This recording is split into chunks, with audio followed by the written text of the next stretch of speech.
Hey everybody, I'm Doug and this is OSRPG. Welcome to our character introduction video where we'll be meeting Herkermer Milton. These intro videos are small vignettes about each one of the characters in our story. You can watch the other intros at our YouTube channel. After that, you can check us out live on Twitch. With all that out of the way, please sit back and enjoy the story.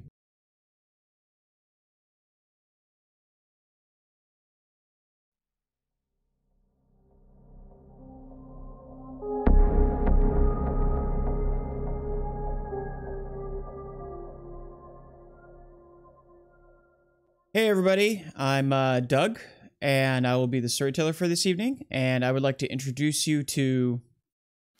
Hello, my name is Ryan. I will be playing the character of Herkermer Milton. You can call me Herc. Pleasure to meet you. The sun hides behind an overcast sky as the city moves and begins to wind down for the evening. The sun crawling closer to the skyline.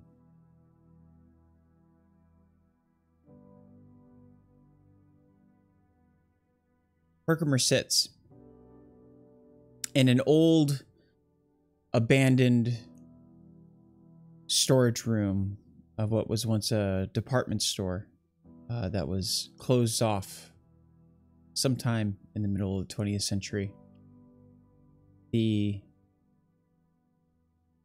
What some people would consider a hovel, Herkermer's home, resides in Water Street. Water Street is a closed-off alleyway that was once a road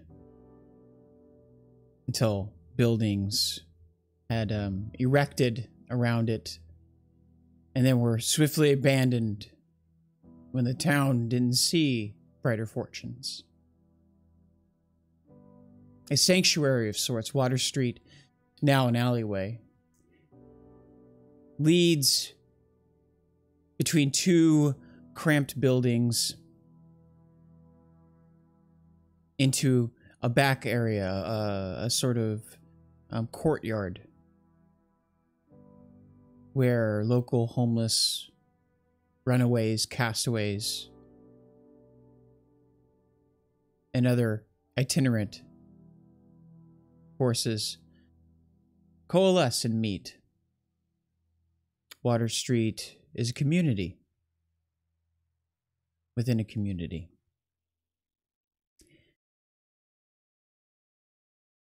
Herkermer's hovel, as it were, sees the sunlights fade as he sits on an old couch. He hears people outside, the street kids, with an unhealthy Star Wars fetish, who have dubbed themselves the Younglings. Oh boy.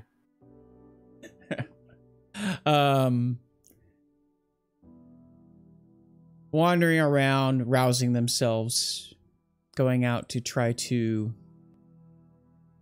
find food at the local shelter, or maybe run a small quick scam. They know that they shouldn't be out too long, because when the night's fall comes, the streets turn into a grisly reality that is often dangerous for them. You hear a rapping at the door. It echoes off of the small, well, it's not exactly small. It's kind of long and narrow. Your personal effects are situated, you know, in makeshift bookshelves and countertops made of boards with two wheels, rims that have been kind of stacked on ends of each other at the farthest end of the room.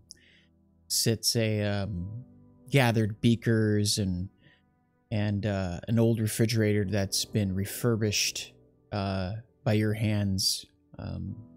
That's sort of ticking always.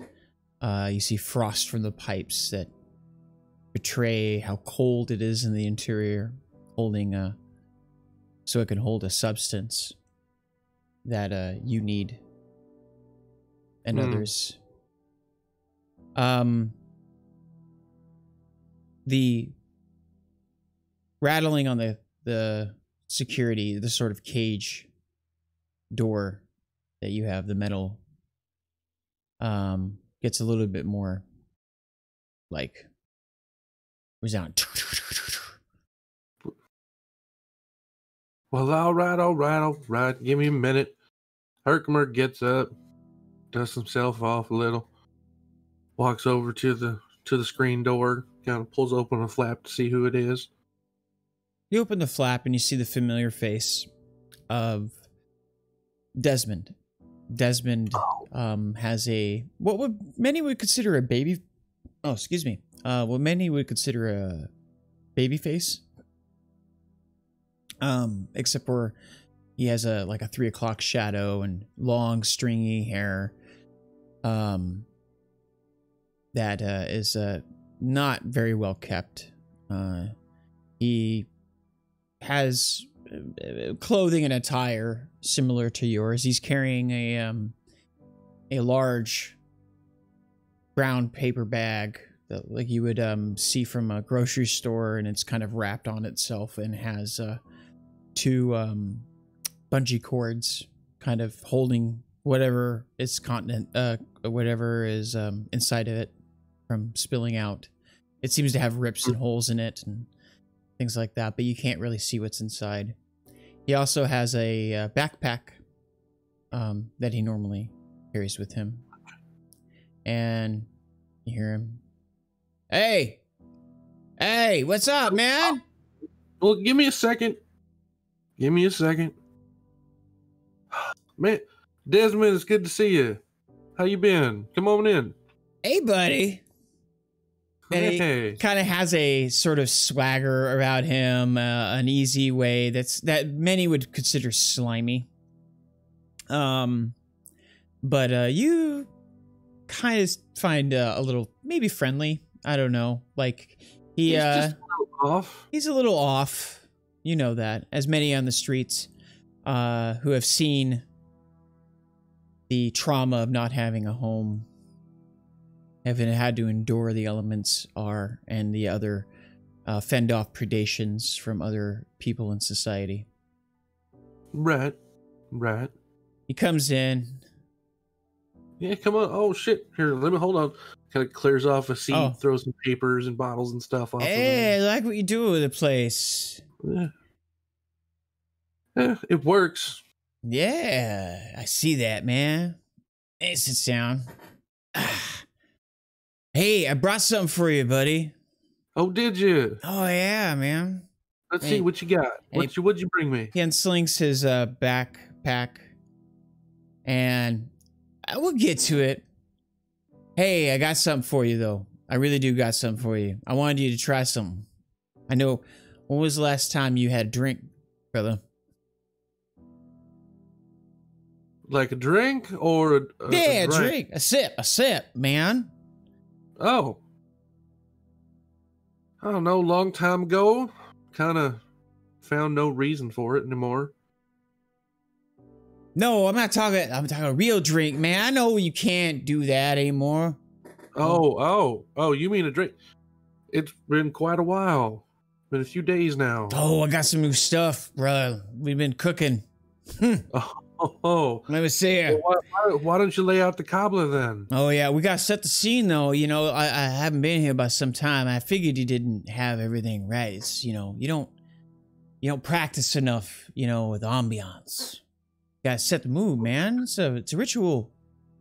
All right. And he takes out a notebook that is like torn and ratty and and you know, like frayed at the edges, probably scavenged from some sort of garbage can or something like that. You notice like several pages have been ripped out. It still has the frayed edges of the perforation on it.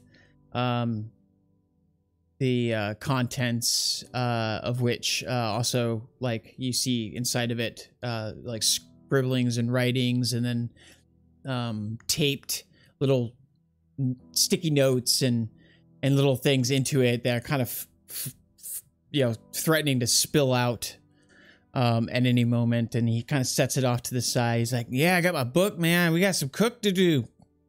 This is good stuff, bro. Let me tell you. Hey, grab a O negative, I think. Hold on, almost there. And he looks at the thing. He's like, yeah, some of the O negative over there. You got some, right? I believe I do, a little bit. Goes over to the fridge and opens it up. You open it up and you see like the arrangement you've made. You have a like office clippies that are holding like blood bags that have been like fashioned out of like different, you know, plastic that you have found, like, you know, there's at least one Capri Sun that's got the straw taped over. Yeah, okay. Right. Yeah, Capri Sun with like some duct tape over it, held by an office clippy, and you know, like it's just kind of assorted in there. You know, we got some bags hanging by string that are taped to the top of it, so just for extra space. Yep. Well, looking through, do I have any O negative? Yes, you do. Well, all right. I grab that sumbitch up. Hey, well, close the fridge. And you notice while you were at the fridge, he had you heard a scooting as he was arranging things to sit down with you, right? He had kind of moved the chair that you had fashioned out of a car seat on top of a box. Right. Oh, yeah. You were kind of proud of that one. You put a kind of like a pole up and you managed to engineer it to where it could swivel. Right. Chair. You always got to have the captain's chair. Yeah. And he's kind of put some of the boards down, and you notice he's also taken out of the backpack, which was quite full. Candles and things like, yeah, you got it. I decided to help you decorate, and kind of put some candles up and around the little area that he's very carefully fashioned for your you know, activity. Right. And he right. He takes out a spoon and some like bottle of a substance that you can't really identify, that is basically in a capped in like a discarded soda bottle, or you know, like a plastic one, right? It looks like dark and brown. He uncaps it and he takes the bag from you, or he gestures to take the bag from you. Yeah, well, I'll give it to him. He takes out he finds like a pot, and he takes out a little stove, and he starts pouring the blood, the red substance exits the bag, and you smell for the briefest moment the stale, now because it is bagged, unprocessed sanguine substance, and deep within inside you a hunger stirs. Especially because I'm a bloodhound. I can smell it before I even see it. He takes out the brown substance and he pours it in at the same time as the blood. And he sets the spoon, which has some holes that are basically been burned into, or, you know, melted through it. And he sets a sugar cube on top of the, you know, inside of it. And then takes out the substance with another spoon and starts slowly pouring it over some various vials and bottles and things like that come out of the bag in quick succession as he starts pouring them in and mixing them around, setting it to a simmer. The substance now kind of like this weird red-brown color begins to bubble and thicken. It takes some amount of time, and both of you are transfixed by the fire. Careful not to get too close. Because even though you don't feel a fear as some of more pure nature that share your disposition of a much more potent variety would feel, you still feel an aversion to it. Healthy respect. Yeah, healthy respect. He takes the substance out, and he's like, "Hey, you got a cup?" I think I got one around here. Yeah, kind of blows it out, wipes the rim out a little. There you go.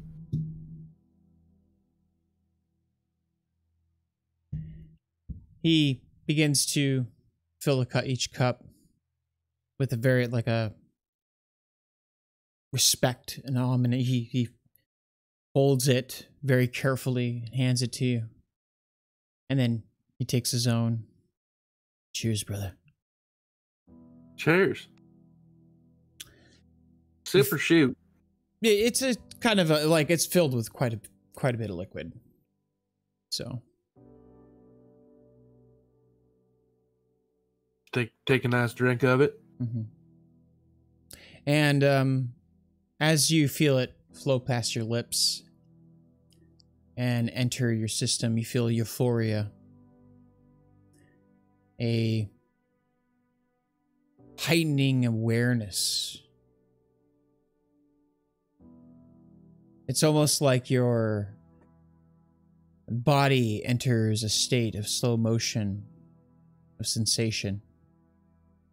Time dilates ever so slightly. You find yourself falling backward into the couch, being enveloped by it. In a induced state of euphoria, you feel the emotions. You've never felt these emotions through the vitae and when they've been bagged. A state of, I would say, arousal, but that's not really particularly, it's a state of like anticipation, excitement. like when you get off of a roller coaster or adrenaline dump. Yeah, like an adrenaline rush. Right.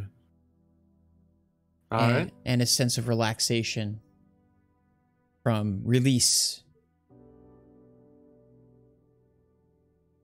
Whoever had this, whoever's blood this is, they were excited when the time came. Maybe they were nervous, but it's not exactly fear that you feel. In the haze, as your sensations begin to kind of bleed into each other, as the reality in which you sit kind of begins to merge with this state of consciousness that you fall into, you hear faintly in an almost like echo, "It's good, brother. It's good." And whatever this is, it's good. Oh, yeah. And then, after a moment or two, you're not sure when, because you can't really keep track of time appropriately in your state of mind, the feeling fades. You're not sure how long you felt it.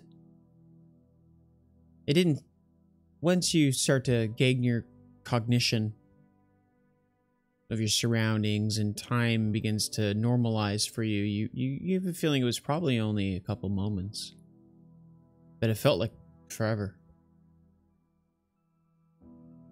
Whew. Oh yeah, you still feel the edge, and you feel the deep pit in your stomach that is always gnawing at you subside. Oh man, it's good, man, bro. What did you do to that? Just a little bit of this, a little bit of that. Something I picked up. You're gonna have to show me that someday. Oh yeah, baby steps though, man. You just start. You gotta perfect it. It's an art form. You gotta be like that guy, the Italian chef guy. You gotta be like, you know, slow and steady, and then bam. Emerald Lagasse. That's it. That's right. That's right. You gotta be like Emerald, bro. And just bam. Just bam one day. Bam. You'll get it. How you been, bro? I haven't seen you in a couple weeks. Oh, you know, been doing a little bit of this, a little bit of that. You know, keeping the youngins fed. They still on all that Star Wars stuff, huh?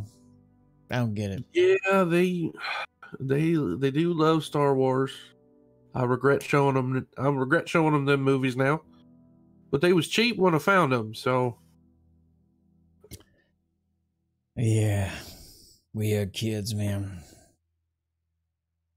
Whoa, what is that? And he points to your hand, where upon it sits a scarring reminder, a half dark moon burned into your skin that has not healed, and at this point you don't think it ever will. Oh, that's nothing. And Herkermer kind of puts the hand in a pocket. So, what'd you bring for me? Oh yeah. I got a gift. Special. All right. Special. And he reaches over into the bag and he kind of carefully opens it up, even though it looks like it's about ready to fall apart. You know, like it's just a paper bag, you know. And he takes out with a reverence a worn black leather jacket. It's very simple. It's kind of nice. It was at one point in time in its days. It was nice. You notice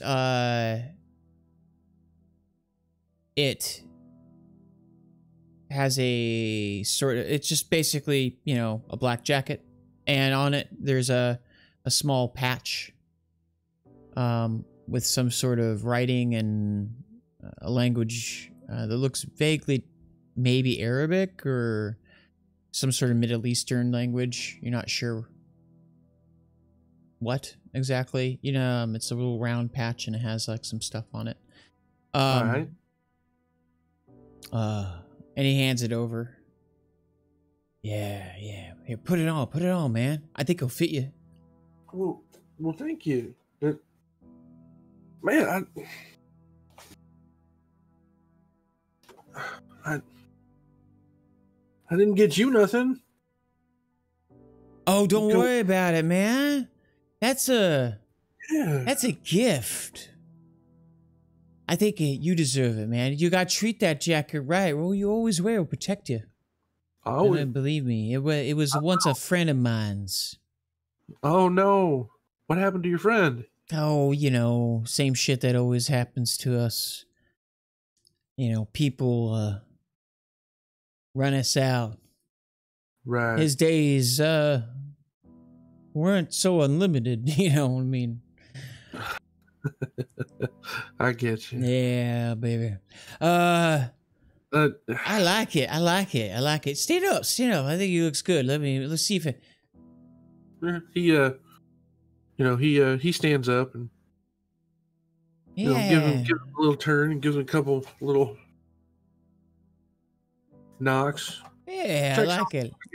It's got style and presence. The jacket, as you put it on and you kind of try to fit into it and wear it and really feel it, how it feels on your body, has a comfort to it. It's definitely been worn, like, a lot. It is a very worn jacket, but it's held up. It seems, the stitching and everything like that seems really solid. You could tell parts where it's been mended many times. Although the person that did it, obviously, or the previous wearer, you don't think it was Desmond because he doesn't seem to be a very careful individual sometimes.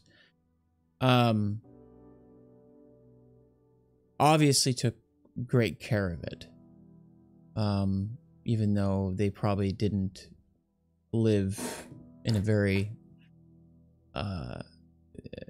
like delicate, it wasn't their environment was probably not well suited to the jacket, but it does look like it was prepared and mended and taken care of, and it does feel comforting. It feels pretty warm without being too hot,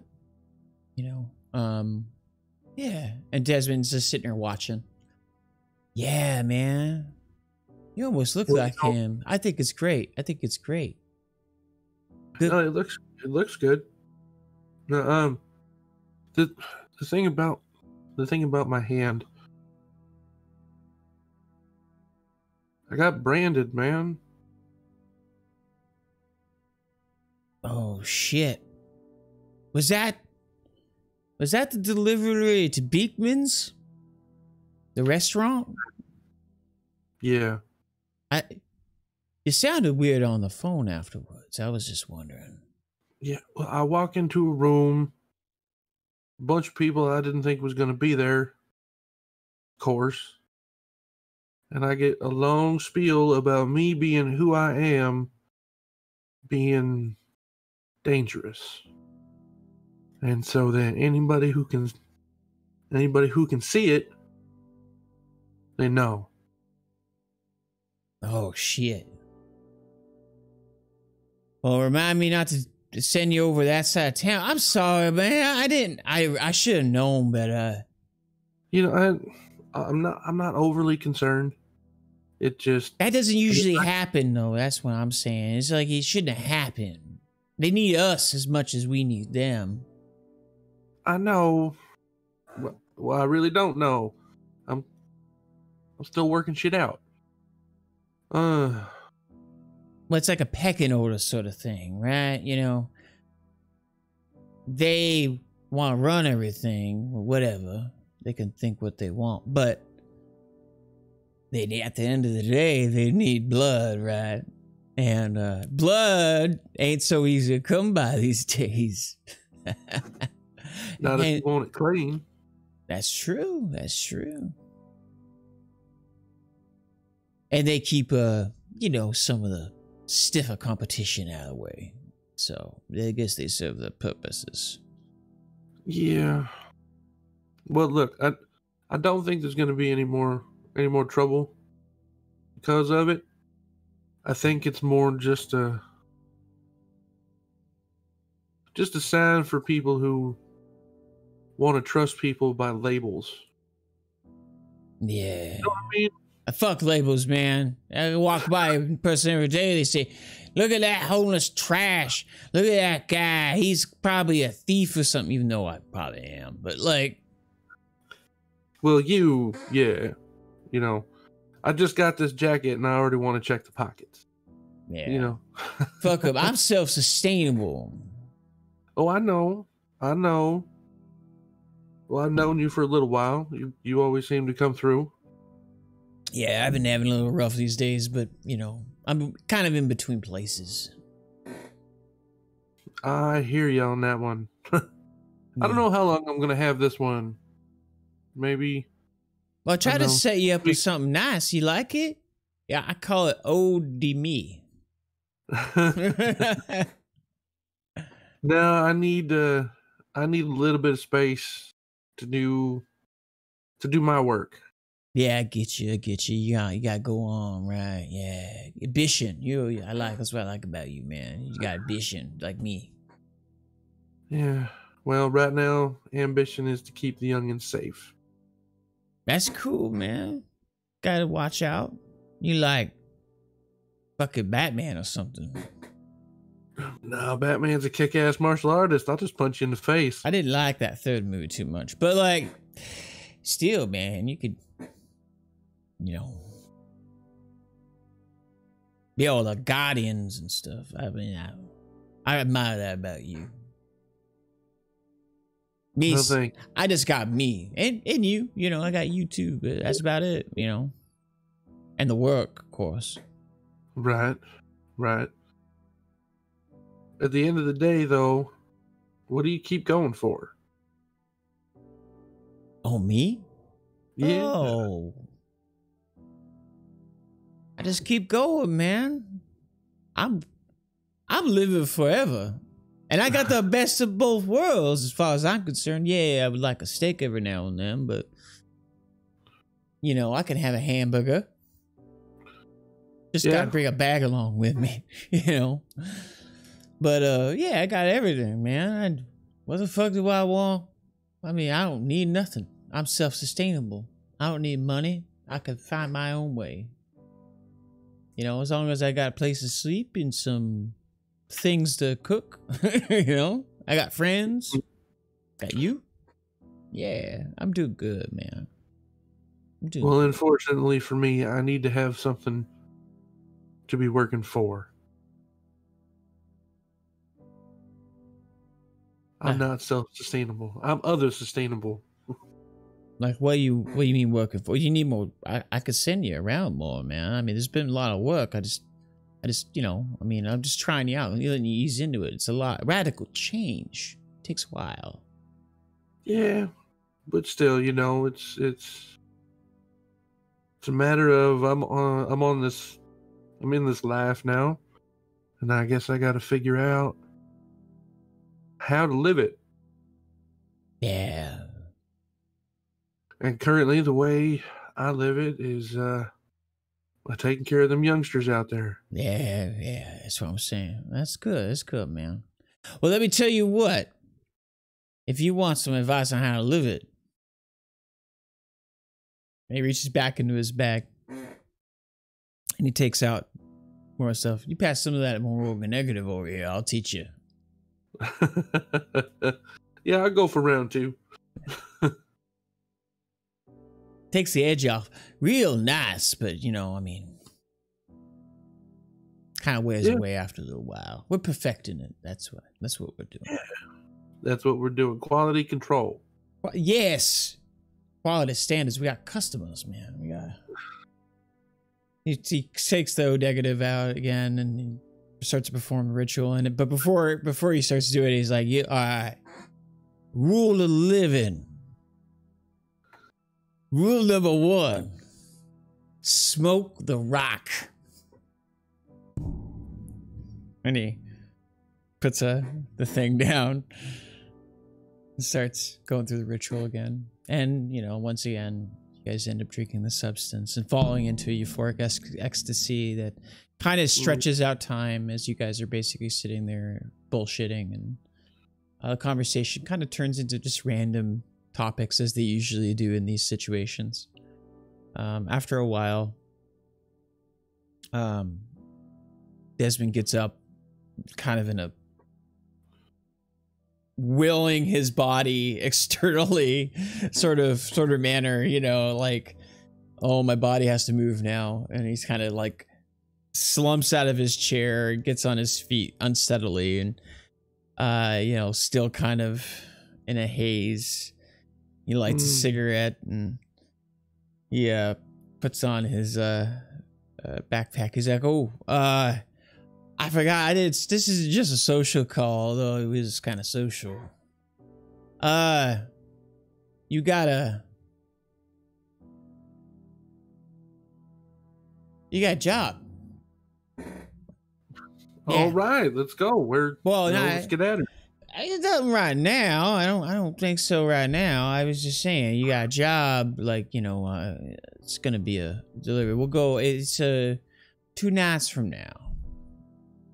Yeah. Well, all right. You got my number. You can hit me up. Yeah, live delivery.